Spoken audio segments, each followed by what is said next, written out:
Hello, I'm Matteo, the Chief Mobile Opinionist at Tech Travel Geeks, and this is the Tech Travel Geeks unboxing of the Amazon Fire 7 tablet and the Amazon Fire 7 cover. This is the 2019 Fire 7 tablet. I've decided to purchase one because my almost 4-year-old Amazon 7 Fire tablet, which was the first of this generation of Fire tablets, is starting to get a bit long in the tooth and the battery life is starting to suffer. So I decided to upgrade. This has been my favourite tablet for travel in its official case. It's great for video, both Amazon Prime and Netflix, for audiobooks, for books, and especially for comics, using Comixology. Obviously all Amazon services, so I'm happy with the services, but also happy with the content that I use. So I'm going to be upgrading to the 2019 version of the Fire 7 tablet.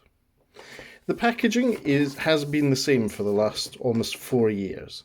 It's simple cardboard packaging, very little plastic, details about what you can do with the device are on the back. It also gives you some basic specifications like the 7-inch display, which is 1024 by 600 resolution.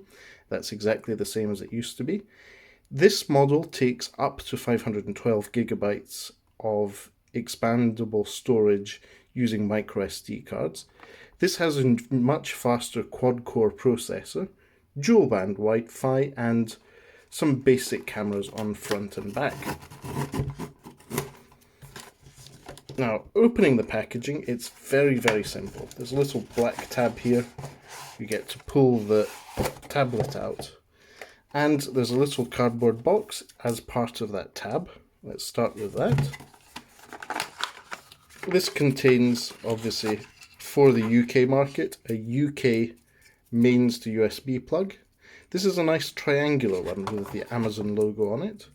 Let's have a look at what it is. It's a 5-watt charger. So that means that it will be outputs of 5.25 volt at 1 amp.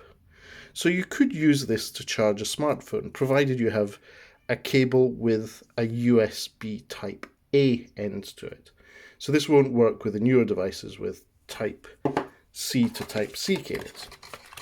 And it's also a micro USB cable in the box. So micro USB to USB Type A. And a quick start guide, the usual documentation. So you have a quick start guide with schematics, a welcome card, and all the small print in multiple languages. The tablet itself is wrapped in plastic. I have gone for the teal coloured one. It's a pleasantly toned down one compared to previous generations of the Fire tablet.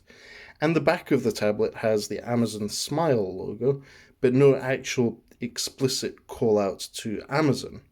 Previous versions of the tablets, such as the one I have here, have the full Amazon logo, but I suppose this is much more understated. And the front is pretty much the same as the old one was. Now, screen's coming on. First thing I can see is it looks as if the contrast ratio is much better on this compared to the previous one I had. I suppose that's one of the incremental improvements over 4 years. Then again, that may just be my perception of that.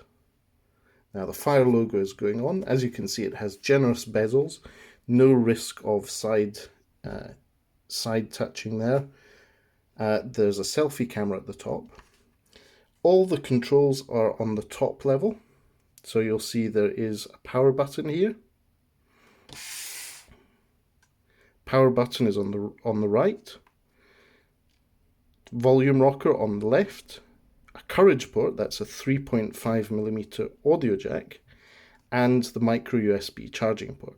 There's also a little microphone hole there. That's for when you're using it for video calling using Skype or video calling Amazon Alexa devices. The bottom is completely flat, no ports there. The side just has, in this case, the microSD expansion slot, and the other side just has the speaker grill on it. So just one single firing speaker grill on the device, but for most people that's more than enough. I personally plan on using this device whilst traveling using the 3.5mm audio jack with my traditional headphones. I'll put this down for a moment. This is the Fire 7 official case. Ironically, it's half the price of the tablet at the moment. So the Amazon Fire 7 is £50 sterling in the UK, and the case is £24.99. And it has some very clear instructions on how to use the case. So I'll take the cardboard insert out and put my new tablet in its case. There's no 3G or 4G on this tablet. It's a nice soft finish with the Amazon logo on the inside here, and it closes off. It's like a textured hard material finish, similar to the Mophie cases we have used in the past, with a little bit of an opening at the bottom where you can see the color of the tablet, and all the ports are accessible at the top. But nice sturdy design for the case, nice hard plastic casing around the sides. I'm sure this will be quite a pleasant device to use. It feels nice and soft, a bit softer than the previous generation. So let's go ahead. I'm going to need to connect to Wi-Fi and set this up. But for now, I think that's it. That's the unboxing and the initial impressions. It feels nice to hold. The screen definitely seems to be a bit better in terms of color saturation and contrast ratio.